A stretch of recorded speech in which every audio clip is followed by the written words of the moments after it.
We are human beings, just like anyone else.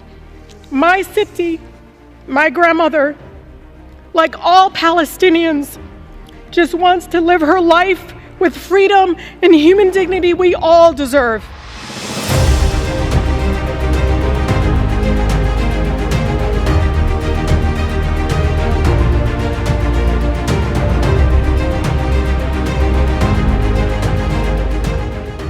I can't believe I have to say this, but Palestinian people are not disposable.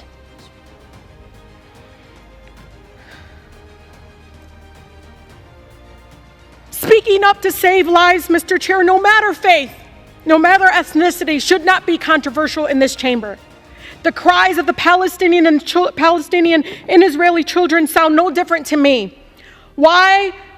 What I don't understand is why the cries of Palestinians sound different to you all. We cannot lose our shared humanity, Mr. Chair.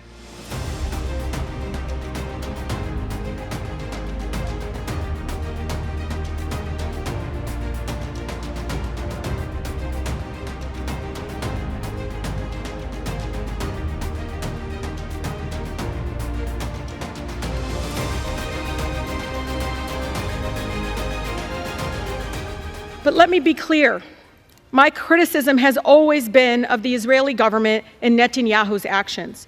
It is important to separate people and governments, Mr. Chair. No government is beyond criticism. The idea that criticizing the government of Israel is anti-Semitic sets a very dangerous precedent, and it's being used to silence diverse voices speaking up for human rights across our nation.